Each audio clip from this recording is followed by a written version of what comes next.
Porque se você não toma, alguém muitas vezes vai tomar com você. Isso acontece muito no âmbito familiar.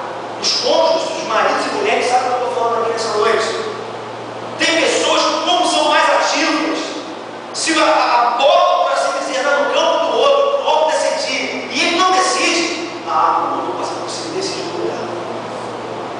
Tem gente que faz isso, é natural, não aguenta ver uma situação sem resolução. Então, se você não toma algumas decisões ao longo da sua vida, ou você vai ser atropelado por alguém, ou você vai ser atropelado pela própria história. Sabe por quê? Porque a vida é muito dinâmica. E aí, queridos, tem gente que tem uma capacidade muito grande, vou falar disso aqui daqui a pouquinho, mas tem uma capacidade muito grande de sentar num banco existencial, num banco imaginário da existência, da vida, e ficar pensando, filosofando, a vida passa, não decide nada, e quando você vê o barco já foi. Já viu aquela expressão da banda passar? A banda passou e você ficou sentado. A banda passou e você não tomou atitude nenhuma. A banda passou e você ficou parado vendo tudo acontecer, sem fazer nada. Por isso, meus irmãos, se você não toma algumas decisões na sua vida, saiba você, ou alguém vai te atropelar, ou a própria história te atropela. O texto que nós lemos nessa noite, ele é muito interessante porque ele foge de uma decisão. Em que, olha, veja comigo, eu mesmo, o Lucas escrevendo, evangelista, investiguei tudo cuidadosamente, desde o começo, e decidi escrever de um relato ordenado, ó excelentíssimo Teófilo, para que tenhas a certeza das coisas que te foram ensinadas. Meus irmãos, esse texto aqui me chamou tanta atenção quando eu estava pensando sobre esse tema, porque Lucas foi alguém que tomou uma decisão. Lucas, um dos 4 evangelistas, ele, depois de perceber, de ver que outros homens de Deus haviam feito relatos da vida de Jesus, ou sobre a vida de Jesus, ele sabia que tantos outros homens de Deus haviam parado e contado a história da vida e obra de Jesus. Mas ele vai dizer que depois de observar isso, e depois de investigar cuidadosamente toda a história a respeito da existência do nosso Senhor, ele decide escrever os seus próprios relatos sobre os fatos. Isso é interessante porque Lucas não parou e pensou assim: bom, esse pessoal escreveu um monte de besteira, eu não concordo com nada que eles escreveram, agora eu vou contar a minha versão dos fatos. Não foi isso que aconteceu. Entretanto, Lucas, ele vai contar a história a partir do seu ponto de vista, a partir do seu olhar, a partir da sua perspectiva. Isso é interessante porque tem um detalhe aqui: Lucas foi escrito para gregos. Então, o Evangelho de Lucas, que Lucas escreve, que é o seu nome, vai ter toda uma nuance, toda uma ênfase para os gregos. E muito mais do que isso, uma coisa que motivou Lucas a escrever o seu Evangelho foi porque havia um homem, uma autoridade, um homem chamado Teófilo.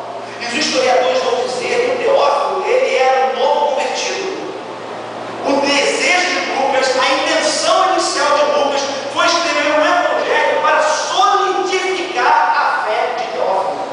Olha que coisa interessante, para que um único homem pudesse ter a sua fé fortalecida, Lucas decide contar a sua perspectiva, a sua visão dos fatos sobre a vida de Jesus.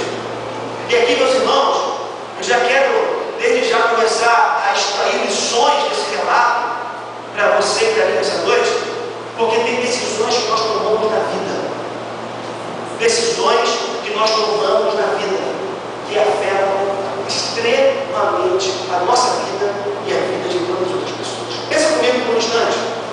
Lucas escreve o seu relato.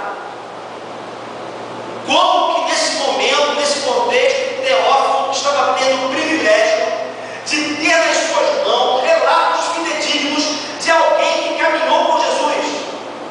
Quando Lucas decide, toma a decisão de escrever os seus relatos do Evangelho, ele iria influenciar diretamente a vida de Teófilo.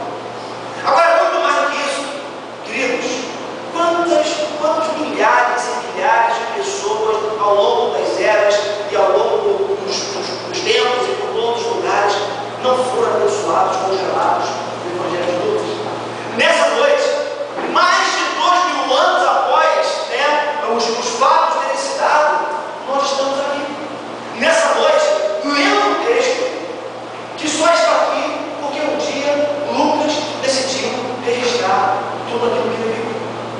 Queridos, tem decisões que nós tomamos na vida que, por mais que pareçam insignificantes, vão atingir direta ou indiretamente as pessoas que estão ao nosso redor. E aqui, queridos, às vezes é uma decisão que nós tomamos profissional, é uma decisão familiar, é uma decisão que tem a ver com o lugar onde você vai morar, que vai afetar diretamente a sua vida e a vida das pessoas que estão ao seu redor. Por isso, a importância nessa noite, nós atentarmos para o fato de que decisões precisam ser pesadas, decisões precisam ser muito bem fundamentadas, pesadas, sob pena de nós pagarmos um preço caro por decisões equivocadas que nós tomamos ao longo da nossa vida. Com base nesse texto que nós estamos lendo essa noite, com base na matéria da revista Isto É, e fazendo um passeio por vários outros textos das Escrituras Sagradas, hoje eu quero mostrar para você como podemos tomar decisões acertadas que glorifiquem a Deus. Porque tem um detalhe, né? Não basta apenas decidir. A sua decisão tem que glorificar o nome de Deus. A sua decisão precisa de alguma